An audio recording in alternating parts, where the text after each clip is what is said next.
في كلامه المجيد الف لام میم ذلك الكتاب لا ريب فيه هدى للمتقين الذين يؤمنون بالغيب ويقيمون الصلاة ومما رزقناهم ينفقون. صدق اللہ العظیم.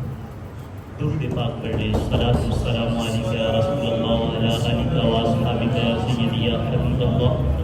صلاۃ والسلام علیک یا رسول اللہ وعلی آلک و اصحابک یا سیدی یا حبیب اللہ. حمد و صلاۃ کے اختصار کے بعد مقتدر و محترم و معزز حاضرین و سامعین، میزبان محفل محترم جناب حافظ غلام مرتضیٰ سیالوی صاحب اور ان کے جمیع رفقا، اس ادارے کے معاونین و خدام اور جمیع منتظمین و منصرمین، دور نزدیک سے تشریف لائے ہوئے احباب، اس ادارہ کے طلباء اور بالخصوص استاذ العلماء فخر المدرسین حضرت علامہ مولانا پروفیسر مفتی محمد ذوالقرنین صاحب قادری دامت برکاتہ اللہ علیہ، آپ بھی جلوہ گر ہیں. استاذ العلماء فخر المدرسین حضرت علامہ مولانا پروفیسر عمر فاروق بلالی صاحب، آپ بھی جلوہ افروز ہیں اور آپ جمیع احباب بھی بڑی محبت کے ساتھ اور بڑی چاہت کے ساتھ آج کی اس بزم میں جلوہ افروز ہیں. گزشتہ نشست میں ہم نے سورہ فاتحہ کے ترجمہ کی تکمیل کی. آج سے ہم سورہ بقرہ کا آغاز کر رہے ہیں. اپنی آیات کی تعداد کے اعتبار سے یہ قرآن کی سب سے بڑی سورہ مبارکہ ہے جو 286 آیات پر محیط ہے. اور اگر زمانے نزول کو دیکھا جائے تو مدینہ طیبہ طاہرہ میں جب آقا کونین صلی اللہ علیہ وسلم نے ہجرت کی ہے تو ہجرت کے جو اوائل کے ایام ہیں وہ اوائل کا زمانہ اس سورہ مقدسہ کے نزول کا زمانہ. بعض مفسرین نے یہ کہا ہے کہ اس کی ساری آیات مدنیہ ہیں سوائے ایک آیت کے جو آیت نمبر 281 ہے، وَاتَّقُوا يَوْمًا تُرْجَعُونَ فِيهِ إِلَى اللَّهِ. یہ آیت مقدسہ جس کے بارے میں اکثر مفسرین کی رائے یہ بھی ہے کہ یہ قرآن کی باعتبار نزول آخری آیت مقدسہ ہے. یہ آیت جو ہے یہ مکی ہے. باقی اس سورہ مبارکہ کی 285 آیتیں جو ہیں وہ ساری کی ساری آیات مدنی ہیں. اس سورہ مبارکہ کا جو نام ہے سورہ بقرہ، بقرہ عربی زبان میں کہتے ہیں گائے کو. میں بڑی آپ کی توجہ چاہوں گا کیونکہ یہ روایتی خطابات کی طرح بات نہیں ہوتی، کچھ درس و تدریس فہم و تفہیم کا معاملہ ہے. تو بقرہ عربی زبان میں گائے کو کہتے ہیں. اب ایک گائے کے نام پہ سورت کا نام، تو یاد رکھیے قرآن کا یہ اسلوب ہے، یہ ایک طریقہ کار ہے. سورتوں میں جو اہم واقعات آتے ہیں یا کوئی نام آتے ہیں ان ناموں کی مناسبت سے سورتوں کے نام رکھ دیے جاتے ہیں. سورہ نمل چیونٹی کے نام، جن تذکرہ آتا ہے جنوں کا، اس کے حوالے سے سورہ نوح، سورہ ابراہیم. تو یہ ایک قرآن کا ایک اصول ہے. اسی کو مد نظر رکھتے ہوئے اس سورہ مقدسہ میں چونکہ وہ گائے کا واقعہ آتا ہے، بنی اسرائیل کا تفصیلاً آتا ہے، تو اس مناسبت سے اس کو سورہ بقرہ کہا جاتا ہے. اس کو سادہ کر دیں، بالکل یہ ڈبل آواز ہے. تو وہ مناسبت مد نظر رکھتے ہوئے اس کو سورہ بقرہ قرار دیا جاتا ہے. سورہ بقرہ کے بہت سارے فضائل ہیں.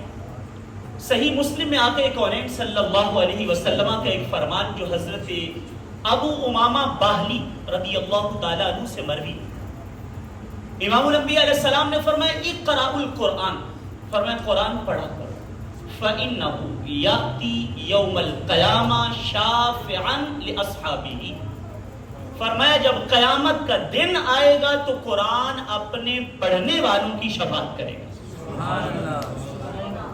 یہ بات کرنے کے بعد آقا کونین نے فرمایا اقرأوا الزہراوین، فرمایا قرآن کی 2 روشن صورتیں بھی پڑھا کرو، پورے قرآن کی تلاوت بھی کیا کرو، اور 2 روشن اور چمکدار صورتیں جو ہیں ان کو اپنے معاملات میں رکھا کرو. کون کون سی؟ البقرہ و آل عمران، ایک کا نام سورہ بقرہ ہے، دوسری کا نام آل عمران. فرمایا فَإِنَّهُمَا يَأْتِيَانِ يَوْمَ الْقِيَامَةِ كَأَنَّهُمَا غُمَامَتَانِ أَوْ غَيَايَتَانِ.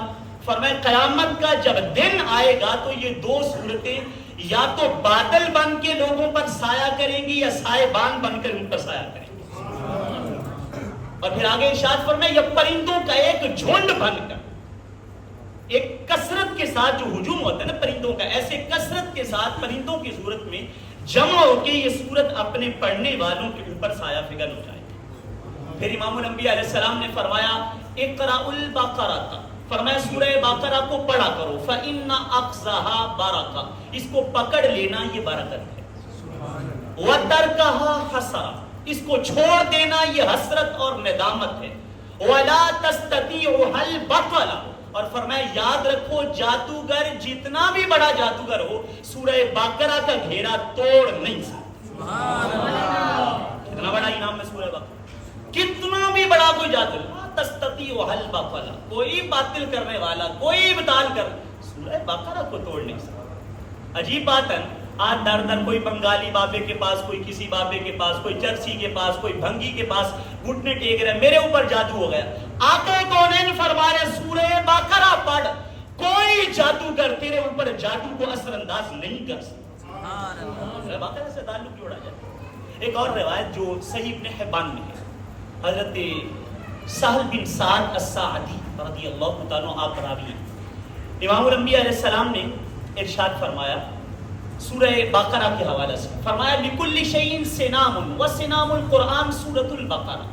فرمایا ہر ایک شے کی ایک کوہان ہوتی ہے. آپ نے دیکھا اونٹ کی اوپری ہڈی ہوتی ہے، کوہان بلند جو نمایاں نظر آتی ہے.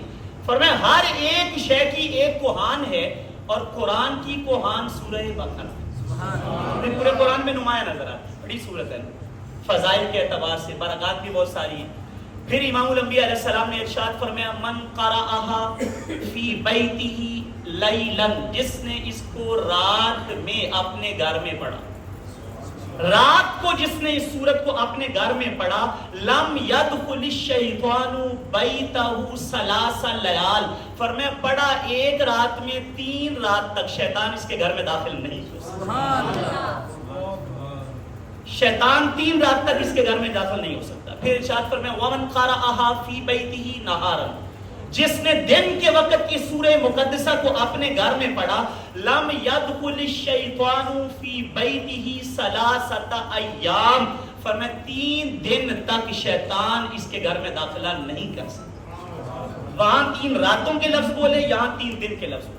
کتنی بار جب شیطان داخل نہیں ہو سکتا تو شیطان کے چیلے جو جادوگر ہیں اور ٹونے کرنے والے ہیں وہ گھروں میں کیسے آ سکتے ہیں؟ ان کا مکر و فریب گھروں میں داخل کیسے ہو سکتا ہے جب شیطان کا داؤ نہیں چل سکتا؟ ایک اور اس حوالے سے فضیلت میں جو روایت ہے جامع ترمذی میں، آقا کونین صلی اللہ علیہ وسلم نے ارشاد فرمایا، حضرت ابو ہریرہ راوی رضی اللہ عنہ سرکار نے ارشاد فرمایا لا تجعلوا بیوتکم مقابر، فرمایا اپنے گھروں کو قبرستان کو نہ بنا دیا. آپ دیکھیں درد دیکھیے، امام الانبیاء علیہ السلام چاہتے ہیں میری امت سدھر جائے، میری امت جو ہے وہ راہ راست پر چلے. فرمایا لا تجعلوا بیوتکم مقابر، اپنے گھروں کو قبرستان نہ بناؤ. پھر ارشاد فرمایا اپنے گھروں کے اندر، فرمایا وہ گھر جس کے اندر البیت الذی تقرأ فیہا سورۃ البقرہ، جس گھر میں سورہ بقرہ پڑھی جاتی ہے، لا یدخلہ الشیطان، فرمایا شیطان اس گھر میں داخل نہیں. یہ بھی سورہ بقرہ کی فضیلت اور اہمیت ہے. دیگر بہت ساری باتیں. سورہ بقرہ پوری تو ایک طرف ہے، اس سورہ بقرہ میں ایک آیت الکرسی بھی ہے.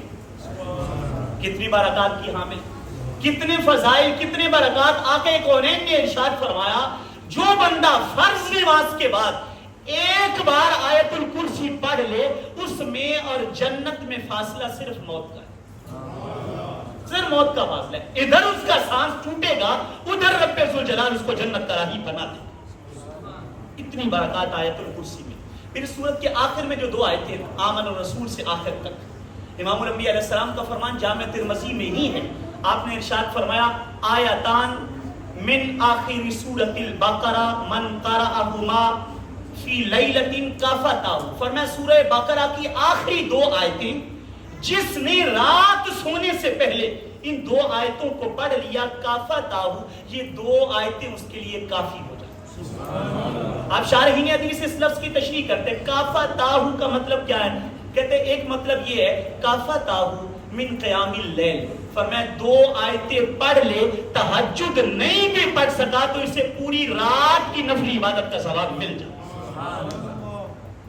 دوسری برکت کفتہ من الشیطان، شیطان کا جو داؤ ہے اور شیطان کا جو فریب ہے، یہ دو آیتیں پوری رات کے لیے شیطان کے داؤ سے اس کو محفوظ کر. تیسری برکت کفتہ من الحوادث، جو حادثاتی تکالیف آتی ہیں، کوئی رنج و علم آ جاتے ہیں، آفات و بلیات آ جاتی ہیں، جو بندہ سورہ بقرہ کی آخری دو آیتیں پڑھ کے سویا ہو، اس رات کے اندر جتنے فتنے ہیں، جتنے حوادث ہیں، جتنی آفات ہیں، رب ذوالجلال ساری آفتوں سے اس کو محفوظ کر دے. یہ ہے کفتہ کا مطلب. اور ایک اور روایت امام الانبیاء علیہ السلام نے ارشاد فرمایا، عبداللہ ابن عباس راوی ہیں، امام حاکم اپنی مستدرک میں لائے، سرکار نے ارشاد فرمایا سورہ بقرہ کی جو دو آیتیں آخری، یہ معراج کا تحفہ ہیں، اللہ کے عرش کے خزانوں میں سے خزانہ ہیں. فرمایا جب ابھی کائنات نہیں بنی تھی تو کائنات کے بننے سے بھی 2000 سال پہلے رب نے انہیں اپنے دستے قدرت سے لکھا بھی ہے اور خود ان کو پڑھا.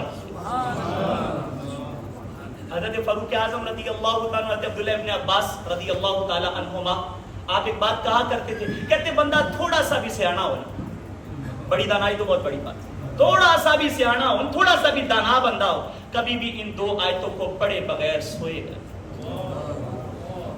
جو ہے نا اس بات، تھوڑی سی بھی دانائی اس کے پاس ہو تو کبھی بھی ان دو آیتوں کو پڑھے بغیر نہیں سوئے گا، کیونکہ اس کو پتا ہے اتنی برکتیں اور اتنا آسان کام، کون سا لمبا کام ہے. یہ دو آیتیں پڑھ کے سو جائے، ساری رات کی نفلی عبادت کا ثواب بھی مل جائے گا، ساری رات شیطان کے فریب سے بھی بچ جائے گا، ساری رات کی آفتوں اور تکلیفوں سے بھی بچ جائے گا. یہ ساری برکتیں ان دو آیات. اچھا، یہ سورہ بقرہ کے میں نے کچھ فضائل آپ کے سامنے رکھ دی. اب اس کے ترجمہ کی طرف بڑھتے ہیں. آغاز ہے حروف مقطعات سے، الف لام میم. اچھا، قرآن کے حروف جو ہیں کچھ مقطعات ہیں، کچھ مرکبات ہیں. مقطعات وہ ہیں جو قطع کر کے پڑھے جاتے ہیں. آپ دیکھیں الف لام میم الگ الگ پڑھا جا رہا ہے، اس لیے ان کو مقطعات کہتے ہیں، جو جدا جدا کر کے پڑھے جائیں. یاد رکھیے حروف مقطعات جو ہیں ان کی کل 5 اقسام ہیں. کچھ حروف مقطعات وہ ہیں جو صرف ایک ایک حرف آ رہے ہیں، سورتوں کے آغاز میں ایک ایک حرف آ رہا ہے، جیسے نون، صاد، قاف، ایک ایک حرف آ رہا ہے آغاز میں. یہ پہلی قسم، ایک حرفی حروف مقطعات، ایک حرف. کچھ وہ ہیں جو 2 حرفی ہیں، یاسین، طٰہٰ، یہ 2 حرفی ہیں. کچھ وہ ہیں جو 3 حرفی ہیں، جیسے یہ سورہ بقرہ کے آغاز میں الف لام میم. کچھ وہ ہیں جو 4 حرفی ہیں، جو 4 حرفی ہیں ان کے اندر الف لام میم را، یہ 4 حرفی ہیں. پھر کچھ وہ ہیں جو 5 حرفی ہیں، کاف، ہا، یا، عین، صاد. یاد رکھیے جو 1 حرفی ہیں جن کا صرف ایک ایک حرف آ رہا ہے، یہ قرآن مجید کے 3 مقامات ہیں، 3 سورتوں کے آغاز میں. اور جو 2 حرفی ہیں یہ قرآن مجید کی 9 سورتوں کے آغاز میں آتے ہیں. اور جو 3 حرفی ہیں یہ قرآن کی 13 سورتوں کے آغاز میں آتے ہیں. جو 4 حرفی ہیں وہ بھی 2 سورتوں کے آغاز میں آتے ہیں، جو 5 حرفی ہیں وہ بھی 2 سورتوں کے. کل اس طرح یہ 29 مقامات ہیں جہاں حروف مقطعات 29 سورتوں کے آغاز میں استعمال. اچھا، اب آ جائیے ان کے معنی کی طرف. ان کے معنی کے بارے میں جو جمہور کی رائے ہے وہ یہ ہے ان کے معنی اللہ اور اس کا رسول جانتے ہیں. یہ ایک راز ہے جو رب اور اس کے رسول کے درمیان میں. بعض لوگوں نے کہا نہیں صرف رب جانتا ہے، صرف رب جانتا ہے. مفسرین نے کہا، امام قاضی ثناء اللہ بانی پتی تفسیر مظہری میں لائے، دیگر مفسرین نے کہا، وہ فرماتے ہیں اگر صرف رب جانتا ہے تو رب نے اپنے محبوب کو بتایا اور معنی بھی نہیں بتایا، اس کا مطلب بے مقصد کلام کر دیا محبوب کے ساتھ. تو رب ذوالجلال کبھی بھی اپنے محبوب کے ساتھ بے مقصد کلام نہیں کرتا. اس لیے لوگوں سے اگرچہ معنی چھپا کے رکھے لیکن رب نے اپنے محبوب کو ان کے اسرار اور ان کے معنی بھی عطا کر دیے. یہ رب اور محبوب کے درمیان راز. اچھا، بندوں سے ان کو مخفی رکھا. بعض جو راسخون فی العلم، علم کے اندر پختہ لوگ ہیں بعض، وہ ان کے معنی پر بھی رسائی رکھتے ہیں آقا کونین کے فیضان سے، اور صوفیاء نے بعض توجیحات اس کی بیان کی بھی ہیں، لیکن وقت مختصر ہے، ہم آگے چلتے ہیں. ذالک الکتاب لا ریب فیہ. علماء بیٹھے ہیں اور بڑے جلیل القدر علماء بیٹھے ہیں. یہ استاذ العلماء لوگ ہیں، ان کی مہربانی ہے، یہ محبت کا اظہار کرتے ہوئے یہاں پنڈال میں بیٹھے ہوئے ہیں. یقین جانیں جلیل القدر علماء لوگ ہیں جو ریکارڈنگ پہ بیٹھے ہوئے ہیں. یہ بہت بڑے عالم اور فاضل ہیں. حضرت تشریف فرمائے مفتی صاحب ہیں، کتب حدیث بھی پڑھاتے ہیں، حضرت بھی کتب جو ہے وہ درس نظامی بھی پڑھاتے ہیں، دیگر کتابیں بھی. تو یہ بات سمجھیے، عربی زبان کے اعتبار سے ذالکہ جو ہے یہ اس میں اشارہ بعید ہے، اس میں اشارہ بعید دور کے لیے. قرآن ہاتھ میں پکڑ کر بندہ کہہ رہا ہے ذالک الکتاب، وہ کتاب، کتاب تو ہاتھ میں ہے، ذالک الکتاب وہ کتاب. تو یاد رکھیے یہ جو دوری ہے یہ دو طرح کی ہوتی ہے. دوری دو طرح، بود دو طرح کا ہوتا ہے. ایک ہوتا ہے بود رتبی، ایک ہوتا ہے بود مکانی، یعنی مقام کے اعتبار سے چیز کا دور ہونا، اور ایک ہوتا ہے مکان کے اعتبار سے تو دور نہیں پر رتبے کے اعتبار سے بڑی اونچی. رتبے کے اعتبار سے، شان و عظمت کے اعتبار سے بڑی بلند ہے. تو یہاں جو ذالکہ کا لفظ استعمال کیا گیا یہ بود مکانی نہیں ہے، بود رتبی ہے. یعنی قرآن ہاتھ میں تھما ہوا ہے پر رب ذوالجلال فرما رہا ہے پڑھنے والے سمجھ لینا وہ کتاب ہے، بڑے اونچے درجے کی کتاب ہے. اس کا درجہ کتنا اونچا ہے؟ امام الانبیاء علیہ السلام نے ارشاد فرمایا القرآن حبل اللہ المتین، قرآن اللہ کی مضبوط رسی ہے، نور مبین، یہ روشن نور ہے، شفاء نافع، نفع دینے والی شفا ہے، وَنَصِيحَةٌ لِمَنْ تَمَسَّكَ، جو قرآن تھام لیتا ہے قرآن اس کے لیے نصیحت بن جاتا ہے، وَنِجَاتٌ لِمَنِ اتَّبَعَ، جو قرآن کی اتباع شروع کر دیتا ہے قرآن اس کا بیڑا پار کر کے اس کو جنت کا راہی بنا دیتا ہے. اتنا بڑا پیغام، اتنی بلند پایا کتاب ہے قرآن. امام الانبیاء علیہ السلام نے فرمایا قرآن اللہ کی وہ رسی ہے جس کا ایک سرا اللہ کے دستے قدرت میں، دوسرا زمین کی طرف، جو تھام لیتا ہے اس کا تعلق رب سے جڑ جاتا ہے. اچھا، قرآن خود کتنی بلند کتاب ہے، کتنے اونچے درجے کی کتاب ہے. یہ لفظ آپ سنتے ہیں ولایت کا، آپ سنتے ہیں لفظ اللہ والے، لفظ سنتے ہیں اللہ والے، گاڑی والے، بنگلے والے، پیسے والے، دولت والے، شہرت والے، یہ لفظ بھی سنے جا رہے. ایک لفظ یہ بولے اللہ والے. اور ہمارے ہاں اللہ والا لفظ اتنا سستا کر دیا گیا، ہر گوڈے لگانے والا پہنچی سرکار تو پہنچا ہوا بندہ ہے، نہائے ہوئے سال بھی پہنچا ہوا بندہ ہے. ادوائز اسلامی ڈرامہ کو کسی نے آگے کا باز میں جنید بغدادی کے متعلق یہ روایت نقل کی. کہا حضور کچھ لوگ ہیں نہ نماز پڑھتے ہیں نہ قرآن پڑھتے، کہتے پہنچے ہوئے لوگ ہیں. فرمایا ہاں ہاں پہنچے ہوئے.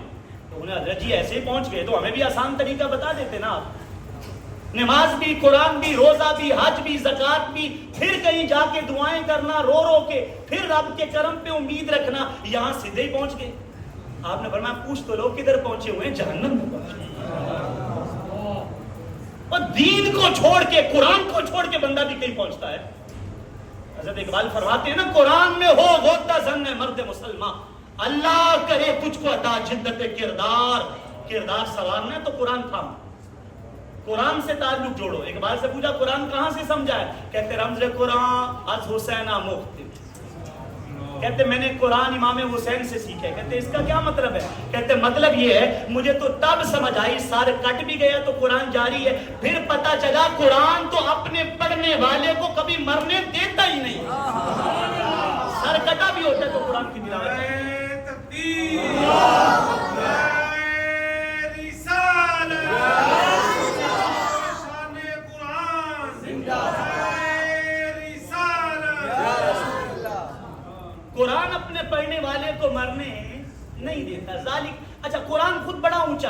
قرآن سے جو جڑ جائے قرآن اس کو بھی بڑا اونچا کر دیتا ہے. آگے کون ہے؟ غزوہ تبوک میں جبریل امین سرکار کی بارگاہ میں آیا، آقا ماتا معاویہ بن معاویہ المزنی افتحب ان تصلی علیہ.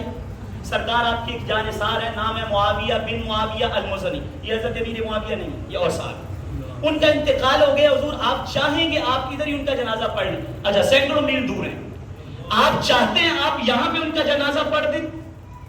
تو جب یہ بات کی گئی تو امام الانبیاء علیہ السلام نے ارشاد فرمایا، نعم فرمایا میں پسند کرتا ہوں، میرا غلام ہے، ان کا جنازہ پڑھ دوں. کہتے فضرب جبریل بجناحہ، جبریل نے زمین پہ پر مارے. فلا شجرۃ ولا اقامۃ، کوئی درخت کوئی پتھر رکاوٹ نہ رہا، جنازہ مصطفیٰ کے سامنے.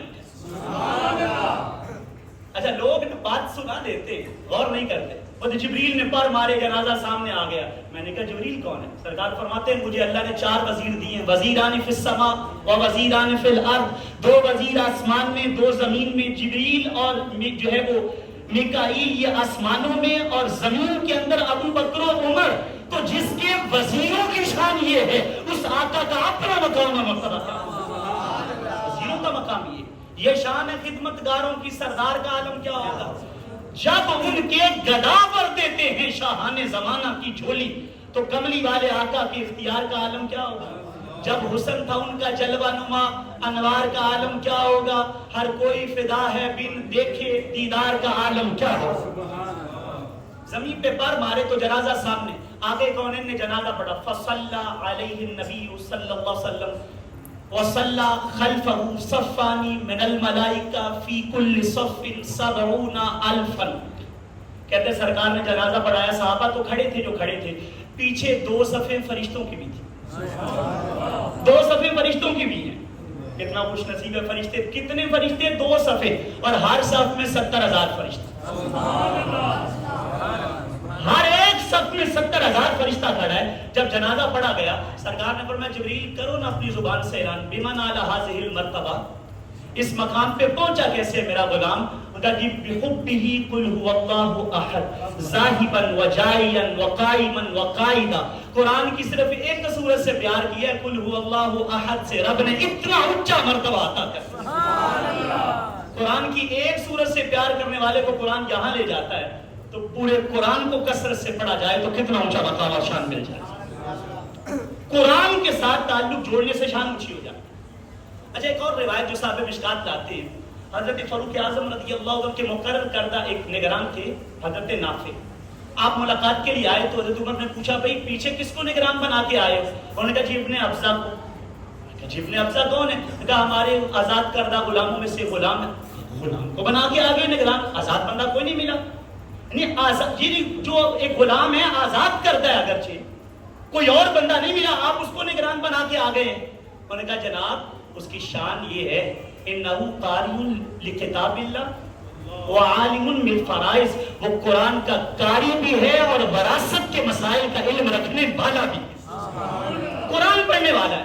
جب یہ بات کی نا حضرت عمر کہتے ہیں بس بس بس پتہ چل گیا، میں نے سرکار سے سنا ہوا ہے ان اللہ یرفع بہذا الکتاب اقواما ویدع بہ آخرین. یہ قرآن ہی ہے جس سے تعلق کسی کا جڑ جائے تو رب شان اونچی کر دیتا ہے، تعلق ٹوٹ جائے تو رب اسے پستیوں کے اندر ڈال دیتا ہے. قرآن سے تعلق جڑنا انسان کو اونچا کرتا ہے. راہکل کتاب اتنی اونچی کتاب ہے جو جڑ جائے کتاب اس کو بھی اونچا کرتا ہے، اس کی شان اور اس کے مقام و مرتبہ کو بھی بلند کر دیا کرتی. آگے لا ریب فیہ، اس میں کوئی شک نہیں. اچھا ایک توجہ طلب بات ہے، ایک ضابطہ ہے. جب آپ کا جو مخاطب ہے آپ کی بات سننے والا ہے، اگر وہ آپ کی بات کا انکار نہیں کر رہا تو آپ اسٹریٹ فارورڈ بغیر کسی تاکید کے بغیر کسی قسم کے بات کر دیں. جب سننے والے انکار ہی نہیں کر رہا، نہ اس کے ذہن میں کوئی تردد ہے نہ شک ہے، تو آپ بغیر تاکید کے کلام کر دیں. لیکن اگر اس کے ذہن میں شک ہے تو آپ تھوڑی سی تاکید لگا دیں تاکہ شک دور ہو جائے. اور اگر وہ منکر ہے تو آپ ذرا تاکید زیادہ لگائیں. یہ میں بلاغت کی چند ایک اصول آپ کے سامنے رکھوں، تاکید زیادہ لگا دیجیے. اب آپ دیکھیے قرآن جن لوگوں کو خطاب کیا جا رہا ہے وہ لوگ تو شک میں ہیں نا. کبھی کہتے ہیں یہ مجنون کا کلام ہے معاذ اللہ، کبھی کہتے ہیں کسی سے لکھوا کے لاتے ہیں، کبھی کہتے ہیں انہوں نے خود بنا لیا ہے. تو شک میں ہیں، انکاری بھی ہیں.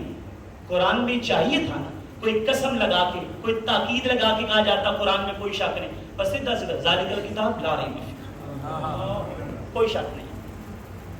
وہ تین اقسام، ابتدائی، طلبی، انکاری۔ مخاطب شک میں نہیں ہے تو بغیر تاکید کے کلام، اگر وہ شک میں ہے تو کچھ تاکید لگا دیں، یہ طلبی ہے، اگر وہ منکر ہے تو قسم بھی اٹھا لیں، یہ انکاری ہے۔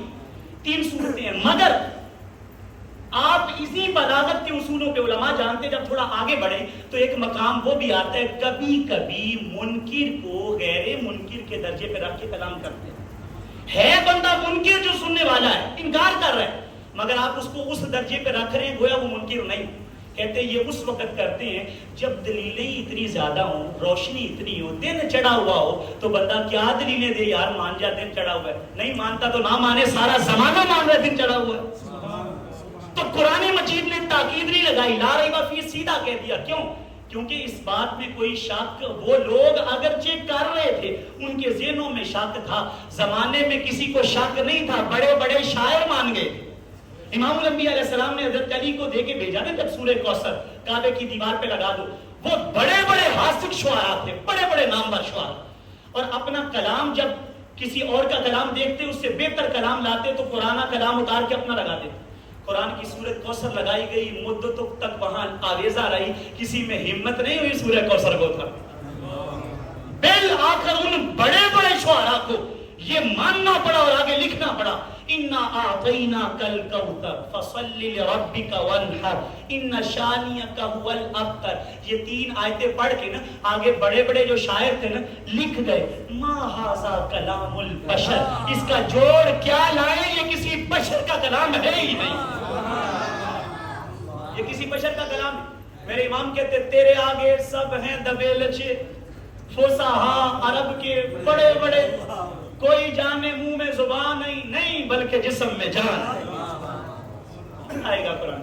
ذالک الکتاب لا ریب، اس میں شک و شبہ کی گنجائش ہی نہیں۔ ایک اور بات سمجھیے، جتنی کتابیں لکھی جاتی ہیں آپ نے کبھی نوٹ کیا ہو، کاتب بڑے سے بڑا رائٹر بھی ہو، نامور بڑا محدث، شیخ الحدیث، شیخ القرآن، شیخ الفقہ بھی ہو، لکھ دیتا ہے غلطی صحف کا احتمال موجود ہے، برائے مہربانی آگاہ کر دیں۔ ایک قرآن ہے وہاں ہر ورق پہ، سرے ورق پہ لکھا ہو غلطی کا احتمال ہے آگاہ کر دیں، یہاں لکھا ہوا ہے لا ریب فیہ، غلطی لبھن کی کوشش نہ کریں، ہے ہی کوئی نہیں، غلطی ڈھونڈنے کی، صحف ڈھونڈنے کی کوشش نہ کرنا، اس کے اندر رب نے کوئی احتمال چھوڑا ہی نہیں۔ ذالک الکتاب لا ریب، کوئی احتمال یہاں پہ نہیں۔ اچھا اگلی بات، ہدی للمتقین، متقین کے لیے ہدایت، کیوں جی ساری دنیا کے لیے نہیں، قرآن تو سب کے لیے ہدایت ہے۔ سورہ بقرہ میں رب ذوالجلال نے ارشاد فرمایا، شہر رمضان الذی انزل فیہ القرآن ہدی للناس، یہاں ہدی للناس کہا جا رہا ہے، سارے لوگوں کے لیے ہدایت ہے، یہاں کہا جا رہا ہے ہدی للمتقین، متقین کے لیے ہدایت ہے۔ تو اب دونوں باتیں ہے، دونوں باتیں قرآن کی، دونوں ہی باتیں سچی، دونوں ہی باتیں کھری، دونوں ہی رب کا کلام، ہدی للناس بھی ہدی للمتقین بھی۔ تو معنی کیا ہے ساری کائنات کے لیے ہدایت، پر ہدایت لیتے تقوی والے، لیتے تقوی والے، لیتے خوف والے، ڈر والے ہدایت لیتے۔ رب ذوالجلال کا اعلان عام ہے سب کے لیے ہدایت کا، مگر ہدایت وہ لیتے ہیں جو تقوی والے۔ پتہ چلا تقوی ہدایت کی راہیں کھول دیتا ہے، جتنا جتنا تقوی اور خوف خدا بڑھتا چلا جائے، قرآن کا نور اس بندے کے لیے اتنا ہی بڑھتا چلا جائے، نور قرآن اتنا بڑھ جاتا۔ آپ دیکھیے سیدنا علی المرتضیٰ شیر خدا ہے، تقوی کی کس مقام پہ، بڑے عروج اور بڑی اٹھان پہ، یہی وجہ ہے نا قرآن کا فہم کتنا ہے۔ فرماتے ما من آیت فی القرآن الا وقد علمت فی ما نزلت و این نزلت و علی من نزلت۔ کہتے قرآن کی جتنی آیتیں ہیں علی ہر آیت کے بارے میں جانتا ہے، کب اتری، کیوں اتری، کیسے اتری، کہاں پر اتری، کس پر اتری، ہر آیت کے بارے میں۔ تو جتنا تقوی بڑھ جائے قرآن کا نور اتنا بڑھ جاتا، روشنی سویرا اتنا بڑھ جاتا۔ فاروق اعظم رضی اللہ تعالیٰ آپ فرماتے ہیں میں نے 12 سال لگا کے صرف سورہ بقرہ، 12 سال لگا کر سورہ بقرہ کو پڑھا ہے۔ کتنے موتی، کتنے انوار نکالے ہوں گے، کتنا فیضان لیا ہوگا قرآن کی اس ایک سورت سے۔ جب پڑھا تو اس کے بعد اونٹ ذبح کر کے تو گوشت تقسیم، مجھے اس قرآن کی ایک سورت کا فہم آ گیا. اور سیدنا علی مرتضیٰ شیر خدا فرماتے ہیں اگر میں قرآن کی سورت جو ہے وہ فاتحہ کی تفسیر لکھنا شروع کروں، اتنی کتابیں لکھ دوں 70 اونٹوں پہ کتابیں لادی جائے پھر بھی علم ختم نہ ہو. تو قرآن سے فیض لینا ہے، تقوی اختیار. قرآن بڑا غیرت مند ہے، رب کا کلام ہے، ایسا نہیں چل سکتا. اور امام شافعی فرماتے ہیں نا شکوت الی بقیع سوء حفظی فاوصانی الی ترک المعاصی. کہتے میں نے اپنے استاد سے کہا حضرت جی حافظے میں کمزوری کیوں آ جاتی ہے، بندے کا حافظہ کمزور کیوں ہو جاتا ہے؟ فرمان لگے جب بندہ گناہ کرتا ہے تو حافظہ کمزور ہو جاتا ہے. گناہ جو ہوتے ہیں انسان کے حافظے پہ ڈاکہ ڈالتے ہیں، حافظے کو کمزور کر دیتے. کیوں؟ فرماتے اس لیے قرآن اور یہ جو علم ہے یہ نور ہے، اور نور کبھی بھی گندے برتن میں ڈالا نہیں جاتا. نور گندے برتن میں نہیں آتا. ایسا نہیں ہو سکتا کہ انسان کے میں گناہوں کی طرف بھی لگا رہا ہوں پھر قرآن کا حافظ رہوں، قرآن بھول جائے گا. پھر قرآن کے اوپر مجھے پختگی رہی تو قرآن کا نور، قرآن کے معارف انسان سے رخصت ہو جائے. اس لیے قرآن سے پختگی بنانے کے لیے تقوی کا نور، تقوی کی بہاریں اپنے ساتھ ساتھ رکھنی چاہیے. اچھا تقوی ہوتا کیا ہے؟ امام کشیری لکھتے ہیں رحمت اللہ تعالی، آپ فرماتے ہیں اصل التقوی اتقاء الشرک. کہتے تقوی کی اصل یہ ہے اپنے آپ کو شرک سے بچاؤ، شرک نہ کرو. ثم بعدہ اتقاء المعاصی والسیئات والفضلات. پھر اس کے بعد گناہ کبیرہ سے، پھر صغیرہ سے، پھر فضولیات سے بھی اپنے آپ کو بچاؤ. شرک سے، گناہ کبیرہ سے، صغیرہ سے، فضولیات سے، ان تمام چیزوں سے اپنے آپ کو بچا لینے کا نام تقوی ہے. امیر المومنین فاروق اعظم رضی اللہ عنہ آپ نے حضرت ابی بن کعب سے پوچھا کہ یار ابی تو بتا نا تقوی کیا ہے. اچھا بڑے لوگ کبھی چھوٹوں سے سوال کر دیتے ہیں، شفقت بتائیں تقوی کیا ہے. اب وہ جواب دیتے کہتے امیر المومنین کبھی آپ خاردار راہ سے گزرے جس کے دونوں طرف کانٹے ہوں، جھاڑیاں ہوں؟ فرماتے ہاں گزرا ہوں. تو حضور کیسے گزرتے؟ کہتے میں کپڑے سمیٹ کے گزرتا ہوں. تو آج کی حضور آپ کپڑے کیوں سمیٹتے ہیں؟ کہتے کہیں کوئی کانٹا نہ لگ جائے. کہتے حضور جس طرح خاردار راہ سے کپڑے سمیٹ کے گزر جاتے ہیں کانٹا نہ لگ جائے، اسی طرح دنیا کی گندگی سے اپنے آپ کو گناہوں سے بچا کے گزر جانے کا نام تقوی. یہ تقوی. عربی شاعر ابن منذر، امام ابن کثیر اس کا شعر لکھتے تھے تفسیر ابن کثیر. وہ کہتے ہیں خلی الذنوب صغیرۃ وکبیرۃ ذاقت تقی. کہتے گناہ میں یہ نہ دیکھا کر چھوٹا ہے بڑا ہے، یہ کر لیتا ہوں، چھوٹا ہے یہ بڑا ہے اس کو چھوڑ دیتا ہوں. صوفیاء کہتے ہیں چھوٹا بڑا نہ دیکھ، یہ دیکھ نافرمانی کس کی ہے. تو رب کے قانون سے ٹکر لے رہا ہے، چھوٹے بڑے گناہ کی تمیز چھوڑ دے. اگرچہ یہ فرق شریعت میں رکھا ہے مگر تو یہ فرق چھوڑ، یہ دیکھ نافرمانی کس کی ہے. لا تحقرن صغیرۃ ان الجبال من الحصا. چھوٹے گناہ کو معمولی نہ سمجھ، تھوڑے تھوڑے پتھر مل جائے تو پورا پہاڑ بن جائے کرتے. گناہ کوئی بھی اپنے دامن کو بچا لینا یہ تقوی ہے. اب تقوی ہوتا کہاں پہ ہے؟ تقوی کہاں پہ؟ ہر بندہ کہ میں متقی ہوں تو بندہ متقی بن گیا. آگے گولین سے پوچھا گیا سرکار تقوی کہاں پہ ہے؟ سرکار نے فرمایا التقوی ہا ہنا، التقوی ہا ہنا، التقوی ہا ہنا وہو یشیر الی صدری. سرکار اپنے قلب اطہر کی طرف اشارہ کر رہے، فرماتے ہیں ادھر ہے تقوی، ادھر ہے تقوی، ادھر ہے تقوی. تو اگر ادھر تقوی کوئی نہیں تو جوبے کبے سے تقوی نہیں آتا. ہاں تقوی اندر سے پیدا ہوتا ہے. جب تک اندر خوف خدا نہ ہو تو باہر اس کا ظہور نہیں ہوتا. امیر المومنین فاروق اعظم نے ایک بندے کو نماز پڑھتے دیکھا، کبھی داڑھی کو کھیلے کبھی کپڑوں سے. اچھا آج بھی یہ ستم ہے، ایک پورا طبقہ ہے. دیکھا جاتا ہے نماز میں شرارت کیے بغیر نماز مکمل ہے. محاذ داڑھی کو کھیلنا، کپڑوں کو سنوارنا، دائیں بائیں ہاتھ لگاتے رہنا، یہ پتہ نہیں وہ لازم سمجھتے ہیں نماز کے لیے. امیر المومنین فاروق اعظم نے دیکھا بندہ نماز کے دوران اپنی داڑھی سے کھیل رہا ہے. تو آپ نے فرمایا اگر تیرے دل میں تقوی ہوتا تو تیرے بدن پہ بھی نظر آتا. تیرے دل کے اندر خدا کا خوف ہوتا تو تیرے ظاہر پہ بھی خوف خدا نظر آتا. دل میں نہیں ہے تو ظاہر پہ نظر کہاں آتا. تو تقوی کا ظہور دل میں ہوتا ہے. اچھا متقین کی کچھ صفات بیان کی گئی ہیں لیکن چونکہ وقت بھی سمٹ گیا ہے تو آگے یہاں یعنی وہ جو متقین کی صفات ہے یوں سمجھیے وہ اللہ والوں کی صفات ہے، اللہ کے ولیوں کی صفت ہے. ولی کون؟ تو اگلا عنوان انشاءاللہ یہی ہوگا کہ اللہ کا ولی کون. اللہ نے ان کی صفتیں کون کون سی اپنے پاک کلام میں بیان کی. بہت ساری باتیں اس کے تقوی کے عنوان پہ کی جا سکتی ہیں، لیکن اختتام اس پہ کر دوں گا. کوشش یہ کریں خود نمائی سے بچیں، اپنی خوشامد سے بچیں، اپنی پاکیزگی بیان کرنے سے بچیں. رب پہ ڈال دینا، رب پہ چھوڑ دینا. مومن کا کام بس رونا ہونا چاہیے، خوف خدا رکھنا ہونا چاہیے. معاذ ابن جبل رضی اللہ تعالیٰ ارشاد فرماتے ہیں مومن بندے کی پہچان یہ ہے وہ جب تک پل صراط سے گزر کر جنت میں نہ چلا جائے اس کا ڈر ختم نہیں ہوتا. ڈرتا ہی رہتا، ڈرتا ہی رہتا.